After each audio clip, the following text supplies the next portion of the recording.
Hey, halo kembali lagi dengan Julbar Tekno. Jadi pada video kali ini mari kita bahas soal RAM. Lebih tepatnya adalah RAM laptop Windows. Jadi bukan laptop berbasis macOS, Linux, apalagi Chrome OS. Karena tiap operating system itu menghandle memori yang RAM ini secara berbeda-beda ya. Di pasaran itu banyak sekali laptop yang beredar dengan konfigurasi RAM yang berbeda-beda. Jadi mungkin beberapa dari kalian yang masih awam agak bingung, kita tuh kalau mau beli laptop minimal RAM itu berapa sih? Jadi yang saya akan share di sini adalah berdasarkan pengalaman saya aja, bukan suatu komparasi, bukan suatu perbandingan yang sangat kuantitatif, tapi mudah-mudahan tetap bisa membantu kalian dalam menentukan kira-kira berapa sih RAM yang saya butuhkan untuk laptop saya. Oke, sebelum kita mulai soal berapa RAM yang kita butuhkan, kita akan bahas dulu soal apa itu RAM. Jadi RAM merupakan singkatan dari Random Access Memory, di mana dia berfungsi untuk menyimpan data aktivitas dalam komputer seperti membuka aplikasi, driver operating system, teks yang akan di copy paste, dan masih banyak lagi.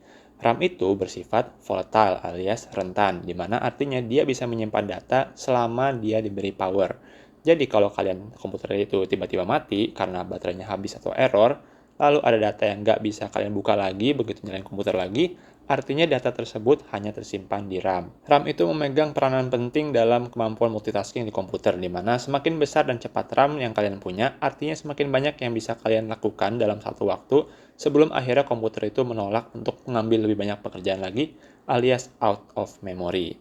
Kalau di sistem operasi modern, out of memory ini biasanya dihindari dengan cara mematikan pekerjaan yang lain nggak dibuka. Misalnya kalau di Android gitu, sebagai operating system, mungkin kalian lebih familiar. Kalau kehabisan RAM itu ada aplikasi yang harus di loading ulang lagi. Selain itu, biasanya operating system juga melakukan yang namanya memory swapping, di mana sebagian dari penyimpanan non-volatile, misalnya hard disk atau SSD pada laptop kita, itu dialihfungsikan untuk menjalani tugasnya RAM. Hal ini memungkinkan komputer bisa tetap multitasking saat kerjaan banyak, namun tentunya bagian dari SSD atau hard disk ini nggak bisa selincah RAM dalam menghandle data yang keluar dan masuk. Dalam jangka panjang, ini juga berpengaruh terhadap usia SSD atau hard disk kita, karena bagian yang dipakai untuk swap itu terus-terusan menulis dan menghapus data. Oke, tadi itu bahasan singkat soal apa itu RAM. Sekarang kita akan bahas konfigurasi RAM yang biasa kita temui di laptop-laptop yang ada di pasaran. Kita akan mulai dulu dari 2 GB. Nah, kalau kalian menemukan laptop yang RAM-nya cuma 2 GB, menurut saya itu hindari aja. Itu mungkin masih sisa-sisa laptop tahun 2016 atau 2017, di mana Windows itu ada yang masih 32 bit, di mana sekarang itu Windows itu udah nggak ada yang 32 bit ya. Dan Windows 11 nanti itu juga minimal membutuhkan RAM 4 GB. Kemampuan multitasking dari laptop 2 GB itu sangat-sangat terbatas. Selain itu, Windows 32 bit belum tentu bisa ngejalanin semua aplikasi Windows ya, karena ada beberapa Windows yang memang didesain khusus supaya bisa jalan hanya pada Windows dengan bit yang 64. Oke, tadi itu 2, sekarang kita akan beralih ke 4 GB. Jadi 4 GB itu dulu ya, sampai tahun 2018-2019 itu masih menjadi standar lah untuk laptop yang harganya 7-8 jutaan. Belakangan ini yang 7-8 jutaan tuh udah mulai dapat 8 GB. Makin bagus lah ya. Kalau performanya sendiri gimana? Saya sendiri tuh dulu pakai laptop 4 GB waktu masih kuliah, dan sampai tahun 2018 itu saya tetap pakai yang RAM-nya 4 GB aja. Dimana sebenarnya kalau untuk kerjaan sehari-hari gitu, misalnya untuk office, lalu office sambil mungkin video call, itu sebenarnya masih bisa ke-handle, tapi agak mencekik gitu ya, gimana kalau udah dua kerjaan berat sekaligus itu sudah mulai kerasa lambat. Apalagi kalau di zaman sekarang itu kalian mau Zoom sambil buka Google Classroom atau browser dan sebagainya. 4 GB itu menurut saya agak-agak kurang lah, apalagi untuk laptop Windows. Video editing di 4 GB gimana? Bisa dibilang ya bisa. Bisa sih bisa ya. Cuma kemampuan multitrackingnya itu bisa dibilang terbatas sekali ya. Dimana kalau 4 GB itu saya kira idealnya hanya bisa untuk video yang satu track kalau dipotong-potong.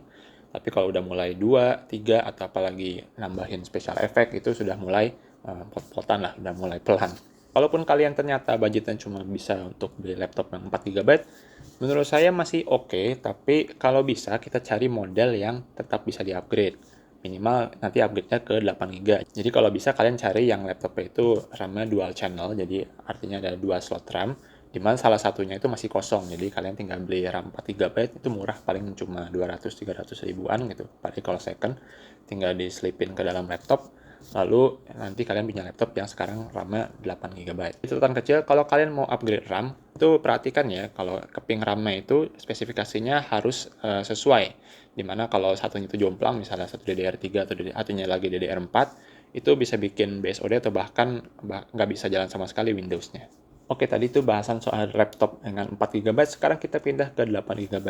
8 GB itu menurut saya di era zaman sekarang ini harusnya menjadi standar baru ya. Saat ini saya memakai laptop yang 8 GB meskipun ini Mac, tapi saya juga sebelumnya pernah pakai Surface laptop di mana waktu itu konfigurasinya i7 generasi 7 dan punya RAM 8 GB. Selama saya pakai 8 GB ini menurut saya rasanya cukup lancar lah. Jadi saya mau browsing, lalu sambil Office, lalu sambil pakai Zoom, itu nggak terasa empot-empotan lah, nggak terasa pelan begitu saya menjalankan ke semua aplikasi sekaligus. RAM 8 GB ini juga cukup enak ya buat gaming, dimana apalagi kalau Anda tuh pakai AMD yang berbasis Vega gitu, itu akan sangat terbantu graphics card-nya kalau kalian tuh punya RAM dual channel di laptop kita yang total 8 GB minimal, apalagi kalau sampai bisa 16 GB. Buat multitasking dengan tab-nya banyak di browser juga bisa, meskipun ya kalau mungkin udah lewat dari 8 atau 10 tab itu, ada beberapa tab sebelumnya yang harus ter-refresh gara-gara RAM-nya itu habis. Kalau buat editing video, menurut saya 8 GB itu sudah tidak lagi menjadi bottleneck untuk editing Full HD ya. Ya, bottleneck ini artinya bukan menjadi pengkekang ke performa dari laptop tersebut untuk melakukan suatu kegiatan. Dimana kalau 8 GB itu sejauh ini saya ngedit video lembar tekno itu pakai laptop 8 GB, dan saya juga sebelumnya sebelum saya pakai ini saya juga ngedit video dengan laptop dengan RAM 8 GB itu juga lancar-lancar aja, dimana kalau saya sebelumnya itu pakai Surface laptop itu kerasa kalau pembatasannya itu adanya di prosesor bukan di RAM lagi, karena RAM-nya itu masih ada ruang lah. Oke, tadi itu bahasa singkat soal 8 GB. Sekarang kita pindah ke 16 GB. Jadi sebelum saya pakai MacBook Air M1 ini, saya memakai HP NVX 360 yang RAM-nya 16 GB dan punya Ryzen 7 3700U. Itu menurut saya 16 GB sangat-sangat lega ya, mau tab banyak sekali. Wah, itu malah kan saya sambil live streaming, lalu sambil buka OneNote, lalu aplikasi engineering yang saya pakai untuk tutorial, itu benar-benar lancar, nggak ada masalah sama sekali. Dan kalau buat virtualisasi, menurut saya 16 GB itu standar minimum enaknya lah. Dimana kalau 8 GB itu artinya kalau kalian baginya rata, artinya satu operasi dapat 4, satu lagi dapat 4, itu masih agak kerasa mencekik. Tapi kalau kalian dapat 16, artinya bisa dibagi rata 88, misalnya satu pakai Windows 10, satu lagi Windows 7, itu rasanya tetap lancar lah meskipun kalian menjalankan dua operating system sekaligus. Lalu 16 GB ini menurut saya juga mungkin suatu kebutuhan RAM minimal untuk kalian-kalian yang sering mengolah big data ya. Misalnya kalian tuh mengolah data yang barisnya itu sampai ratusan ribu, lalu ada banyak dan diproses sekaligus. Dimana kalau 8 itu menurut saya agak-agak kurang, dan dalam prosesnya mungkin akan banyak memory swapping ya di hard disk atau SSD kalian. Lalu ada beberapa laptop yang mungkin relatif lebih asing yang punya RAM lebih dari 16 GB, misalnya 32 atau bahkan 64. Ini jarang ditemui di pasaran ya. Ini menurut saya hanya untuk orang-orang yang punya kebutuhan khusus ya, misalnya dia benar-benar engineer big data dan dia harus mobile kemana-mana, nggak bisa pakai desktop, maka dia cari laptop yang RAM-nya sebesar mungkin. Sementara kalau kalian yang nggak punya RAM sebesar itu, ya terpaksa kalian harus lebih rajin lagi mengoptimasi code kalian supaya bisa kerja memorinya itu nggak terlalu berat dalam satu siklus run, atau ya olah datanya jangan semuanya sekaligus. Dimana kalau kalian punya laptop yang misalnya RAM-nya 32 GB, kalian bisa run semuanya sekaligus. Tapi kalau kalian punya 16 GB, ya kalian run-nya mungkin 4 kali lah, datanya dibagi 4 atau dibagi 8. Saya mau bahas sedikit soal salah pengertian soal RAM, dimana kalau orang-orang itu, apalagi kalau HP ya, laptop mungkin belum terlalu, cuma kalau untuk HP itu seringkali orang cari yang pokoknya yang RAM-nya besar gitu, yang 4 GB atau yang 6 GB atau yang sebesar-besarnya gitu. Jadi RAM seolah menjadi patokan kecepatan. Nah, sebenarnya RAM itu juga ya bisa dibilang dia patokan kecepatan, tapi bukan satu-satunya. Di mana di sini masih ada penyimpanan SSD untuk buka tutup aplikasi. Lalu yang menurut saya lebih penting lagi adalah kinerja prosesor ya. Dimana kalau kalian itu punya prosesornya itu misalnya yang low end tapi RAM-nya 16 atau 32, itu seperti kalian itu punya bis, cuma mesinnya itu mesin motor gitu.